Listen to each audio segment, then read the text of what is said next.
এই পর্বে আমি সত্ত্ব, রজ এবং তমগুণকে বিশ্লেষণ করব। সত্ত্বগুণ হলো ভারসাম্য, সৌন্দর্য, পবিত্রতা, পজিটিভ সাইড আর কি। রজ হলো মানুষের কর্মঠ থাকার একটা বিষয়। সাধারণত এটি উদ্দেশ্য নিয়ে কাজ করে, অর্থাৎ কোনো ব্যক্তি যদি তার উদ্দেশ্যে পৌঁছাতে যায় তাহলে এটা রজগুণকে নির্দেশ করে। আর তমগুণ হলো সাধারণত বোঝায় অজ্ঞতা বা ভুল ভ্রান্তি বা জীবনের অন্ধকার দিক। আবার অলসতাকেও তমগুণের পর্যায়ে ফেলা হয়। তবে তমগুণেরও কিছু সুবিধাজনক অবস্থান রয়েছে। যেমন তমগুণের কারণে আমরা ঘুমাতে পারি।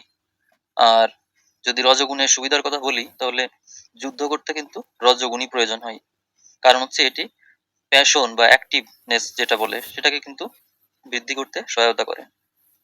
আবার যদি সত্ত্বগুণের কথা বলি তাহলে পরিবেশ বা প্রকৃতির প্রতি যে আমাদের যে প্রেম, এটা কিন্তু আমাদের সাত্ত্বিক গুণ। এই গুণের কারণেই কিন্তু আমাদের ভিতরে প্রেমটা জাগ্রত হয়। এখন বিভিন্ন বিষয়ে বিভিন্ন বিষয় বিশ্লেষণ করলে দেখা যায় যে মানুষের ভিতরে সব গুণই প্রয়োজন আছে। যেমন একজন ব্যক্তির মধ্যে যদি সাত্ত্বিক গুণ থাকে 70 ভাগ, রজগুণ থাকে 20 ভাগ এবং তমগুণ থাকে 10 ভাগ, তাহলে সেটাকে একটা ব্যালেন্স বলা হয়ে থাকে, যে ব্যক্তিটি একটা ওয়েল ব্যালেন্স পর্যায়ে আছে।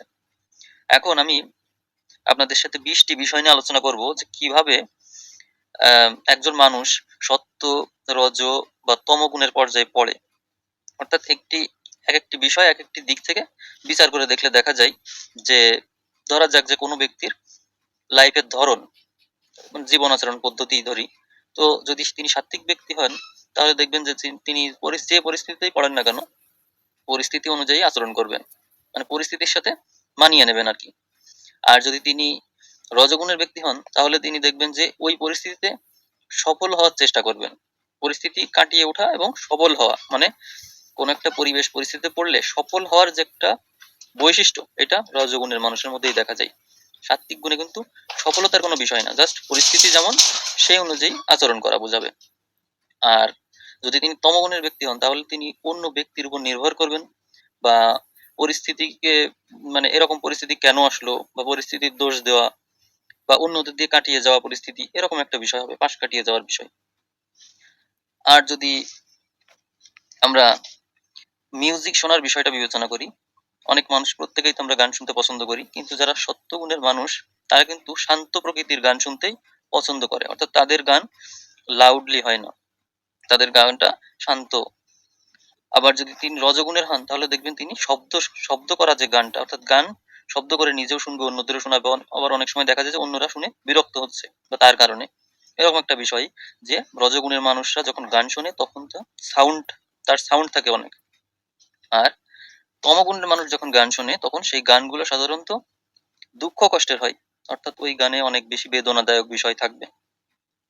তাহলে গানের বিষয় আসলো যে সত্ত্বগুণের মানুষ শান্ত শান্ত প্রকৃতির গান শুনতে পছন্দ করে, যে লাউডলি না আর কি।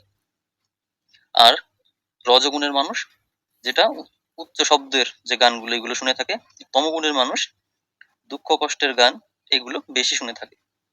এবার যদি আসি ব্যক্তির ধরন কেমন এই বিষয়ে, তাহলে দেখবেন যে যারা সত্ত্বগুণের মানুষ হয় তারা সবসময় সবার সাথে ব্যালেন্স করে চলতে পছন্দ করে এবং তারা সবসময় শান্তি চায়।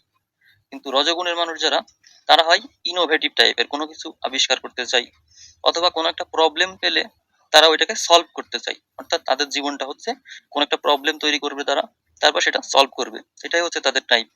আর যারা তমগুণের ব্যক্তি হয় তারা সবসময় নিজেদের আরাম খোঁজে, নিজেরা আরাম করবে এবং সবসময় প্রবলেম আসলে সেটাকে কিভাবে অ্যাভয়েড করা যায় সেই চেষ্টাটা আগে করে। এবার যদি এমন হয় যে কোনো একটা নতুন পরিস্থিতি সামনে আসলো, তখন তমগুণের যে ব্যক্তি তারা কি করে, ওই পরিস্থিতিটাকে দোষারোপ করে, যে এমন পরিস্থিতি কেন আসলো, এরকম না আসলে পারতো, বা কারোর উপর দোষ চাপিয়ে দেওয়ার ব্যাপার থাকে তাদের মধ্যে।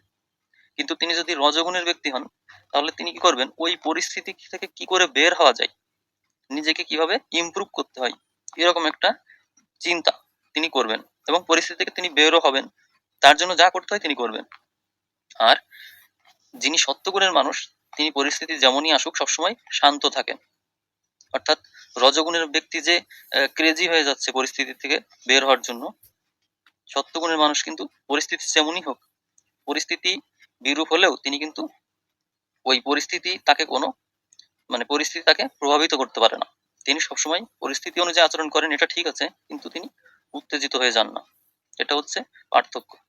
যে সত্যগুণের মানুষ যে কাজ করেন তিনি ফলের আশা করেন না। অর্থাৎ তিনি যে একটা কাজ করলেন এর ফলাফল কি হলো এইটা দেখার অভ্যাস তার নাই। ধরা যাক যে তিনি কোনো একটা কাজ করার পর সেইটার রেজাল্ট কি হচ্ছে এটা জানার যে আকাঙ্ক্ষা বা রেজাল্টের দিকে তার খেয়াল, যে আমি একটা কাজ করলাম তার রেজাল্ট কি হচ্ছে এই দিকে তার খেয়াল থাকে না। তার ভালো লাগে কাজ করতে, ফলাফল নিয়ে তার আগ্রহ থাকে না। কিন্তু রজগুণের মানুষের ফলাফল, রেওয়ার্ড, পুরস্কার যেগুলো, অর্থাৎ তিনি কাজ করলে তার ফলাফল কি হচ্ছে, ব্যক্তিরা কতটুকু তার প্রশংসা করছে, এইটা তিনি বেশি গুরুত্ব দেন। আর তমগুণের ব্যক্তি তারা কাজই পছন্দ করেন না, তারা চান রিল্যাক্স করতে সবসময়। তারা অন্যদের দিয়ে অন্যদের এর উপর নির্ভর করে জীবন পার করবেন, এরকমটাই তারা বেশি প্রত্যাশা করেন। এবার যদি ধরনের বিষয়ে বলি যে সত্যগুণের ব্যক্তির ধরনটা কেমন, তিনি হচ্ছেন সবসময় পরিবেশ পরিস্থিতি অনুযায়ী আচরণ করতে পছন্দ করবেন। সত্যগুণের মানুষ যে এখন যদি পরিস্থিতি খারাপ থাকে তাহলে তিনি ওই ওই পরিস্থিতি দেখে কিভাবে কাটিয়ে উঠবেন এমন চিন্তা না করে পরিস্থিতি যেমন চলছে তিনি ওই অনুযায়ী আচরণ করবেন। রজগুণের ব্যক্তি যেরকম তার একটা জীবনের লক্ষ্য থাকে যে ওইটাই তিনি করবেন, ওর জন্য পরিস্থিতি যদি বিরূপ হয়ে যায় তাহলে তিনি মানে হয়ে যান, উদ্বিগ্ন হয়ে যান যে ওই পরিস্থিতি তো এখন বিরূপ হয়ে গেল, আমি কিভাবে আমার লক্ষ্যে পৌঁছাবো, টেনশনে পড়ে গেলেন। কিন্তু সত্যগুণের ব্যক্তির নির্দিষ্ট কোনো লক্ষ্য থাকে না, যার কারণে তিনি উদ্বিগ্ন হওয়ার তার কোনো প্রশ্নই আসে না। আর তমগুণের ব্যক্তি সবসময় অধিকাংশ সময় ডিপ্রেশনে থাকেন। যারা তমগুণের ব্যক্তি তারা অধিকাংশ সময় তাদের তো নির্দিষ্ট লক্ষ্য তাদেরও থাকে না, কিন্তু তারা ডিপ্রেশনে এই জন্য থাকেন যে তারা সবসময় অতীত নিয়ে পড়ে থাকেন, যে আমার অতীত এরকম ভালো ছিল, আমি এখন এরকম সিচুয়েশনে কেন পড়লাম, এই টাইপের আর কি। আর চিন্তার বিষয় যদি বলি তাহলে দেখবেন সত্যগুণের ব্যক্তিরা সবসময় বর্তমানের ভিতরেই থাকতে পছন্দ করে, আনন্দ করতেই পছন্দ করেন। কিন্তু যারা রজগুণের ব্যক্তি হন তারা সবসময় তাদের গোল নিয়ে চিন্তা করেন, যে আমি ভবিষ্যতে এরকম কিছু করব, এটা হচ্ছে আমার গোল, ভবিষ্যৎ নিয়ে বেশি চিন্তা করেন তারা। আর যারা তমগুণের ব্যক্তি তারা অতীত নিয়ে বেশি চিন্তা করেন। আর তারা সবসময় তাদের অতীত নিয়ে চিন্তা করেন বলেই কিন্তু তারা ডিপ্রেশনে বেশি পড়েন। এবার বক্তব্য নিয়ে যদি কিছু বলি তাহলে সত্যগুণের ব্যক্তিরা দেখবেন সবসময় শান্তি শান্তি খোঁজে এবং তারা সবসময় শান্ত প্রকৃতির। তারা যখন কথা বলে তখন তারা সবসময় হাসি খুশি থাকে এবং শান্ত প্রকৃতির কথাবার্তা তাদের। আর যারা রজগুণের তারা কথা যখন বলে একটু অ্যাগ্রেসিভ টাইপের, তার মনে হয় যে একটু আক্রমণাত্মক হয়ে যাচ্ছে, একটু লাউডলি, এই টাইপের আর কি। আর যারা তমগুণের তাদের কথাবার্তার মাধুর্য মোটেই থাকে না, শুনতেও কর্কশ এবং তাদেরকে সবসময় একটু জেদি বা রাগিয়াক টাইপের এরকম টাইপের মনে হয়। পরিষ্কার পরিচ্ছন্ন বিষয়ে যদি বলি তাহলে দেখবেন সত্যগুণের মানুষ সবসময় পরিষ্কার পরিচ্ছন্ন থাকতেই পছন্দ করেন। আর রজগুণের মানুষ কখনো পরিষ্কার পরিচ্ছন্ন থাকেন, কখনো থাকেন না, পরিবেশ পরিস্থিতি অনুযায়ী এটা পরিবর্তন হয়। আর তমগুণের মানুষ সবসময় অপরিষ্কার অপরিচ্ছন্ন থাকতেই পছন্দ করেন। সত্যগুণের মানুষ সহজেই ক্ষমা করে দেন কাউকে, রজগুণের মানুষ একটু চেষ্টা করলেই ক্ষমা করে দেন। অর্থাৎ কারোর মধ্যস্থতা অনেক ক্ষেত্রেই প্রয়োজন হয়, অথবা যে কোনো এক পক্ষকে গিয়ে সরি বলতে হয়, এই টাইপের। আর তমগুণের মানুষ যদিও মুখে যদি বলেও ক্ষমা করে দিলাম, কিন্তু আসলে এরা অন্তর থেকে কখনোই ক্ষমা করে না, অর্থাৎ এরা ক্ষমা করতেই জানে না তমগুণের মানুষ যারা। এবার প্রেমের বিষয়ে যদি বলি তাহলে দেখবেন সত্যগুণের মানুষ সবাইকেই, সবার প্রতি তাদের প্রেম থাকে, সবাইকেই তাদের ভালো লাগে, কারোর প্রতি তাদের খারাপ লাগার যে বিষয়, কাউকে অপছন্দ করে এরকম থাকে না। সবার প্রতি গাছপালা মানুষ সবকিছুকে সমান দেখে তারা, পশু পাখি প্রকৃতি প্রেমী হয় এরা আর কি। আর যারা রজগুণের হয় তারা কেবল নিজের দিকে এবং তার ফ্যামিলির দিকেই বেশি গুরুত্ব দেয়, অর্থাৎ নিজেকে এবং ফ্যামিলিকেই তারা মনে করে সবকিছু। আর যারা তমগুণের হয় তারা কেবল নিজেকে নিয়ে স্যাটিসফাইড থাকতে চায়, নিজের জন্য যে কোনো কিছু করতে তারা প্রস্তুত, অন্যের দিকে তারা তাকায় না। আর এবার আসি রাগের বিষয়ে, দেখবেন সত্যগুণের মানুষ সহজেই রাগে না, এদেরকে রাগতেই দেখা যায় না, এদের রাগ নেই বললেই চলে, এই টাইপের। আর যারা রজগুণের হয় তারা মাঝে মাঝে রাগ করে, আর যারা তমগুণের তারা খুব ঘন ঘন রাগ করে।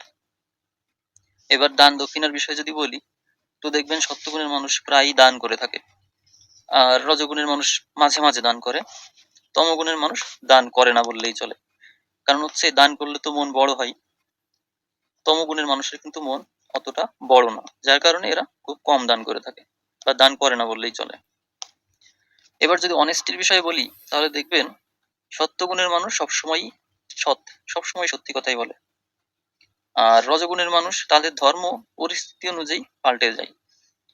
এটা ডিপেন্ড করে তাদের সিচুয়েশনের উপর, যে সিচুয়েশনটা কেমন। যদি তেমন সুবিধাজনক হয় তাহলে সত্যি কথা বলতে পারে, আবার নাও বলতে পারে, এটা ডিপেন্ড করে।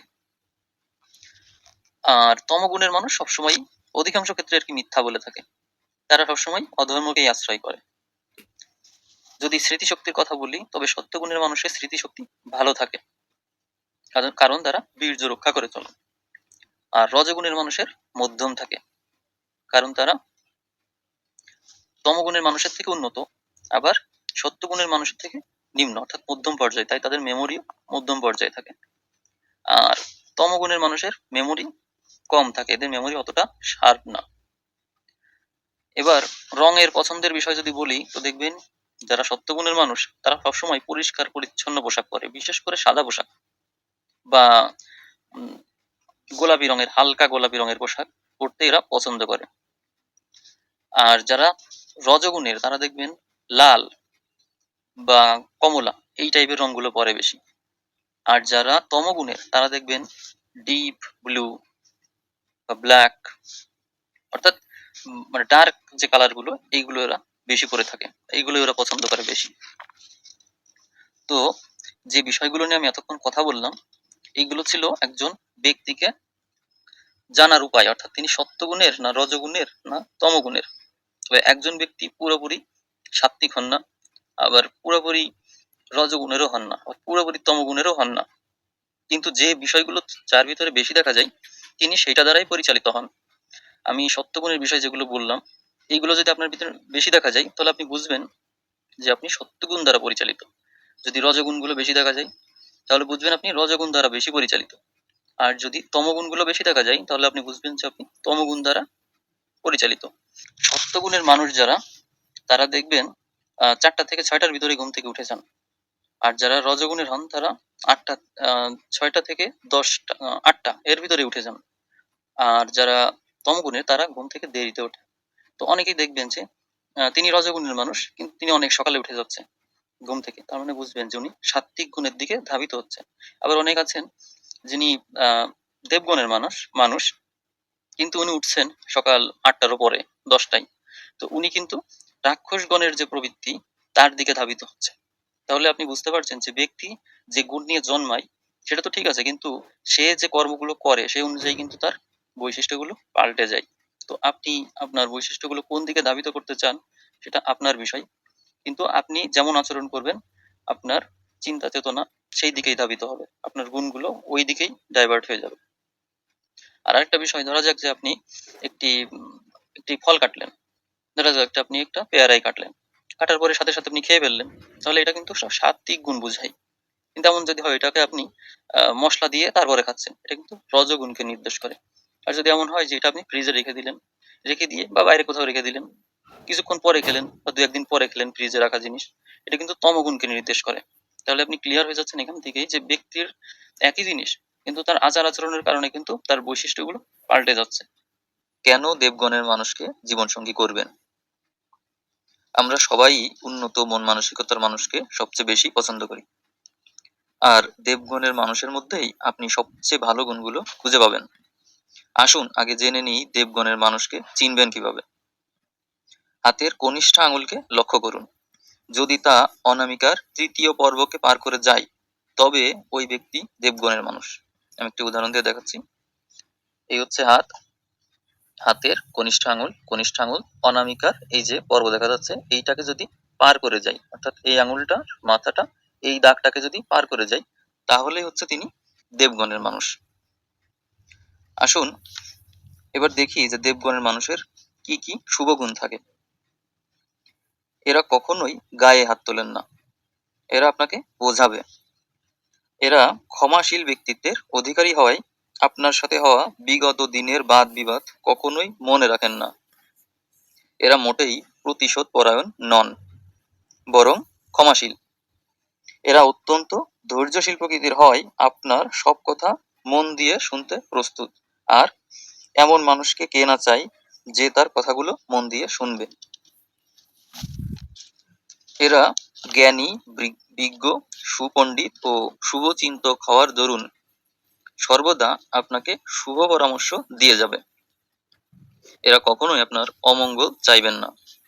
এরা পক্ষপাত করেন না বলে যে কোনো ঘটনা তুলে ধরে তার সঠিক বিচার চাইলে এরা সঠিক বিচারটাই করবেন।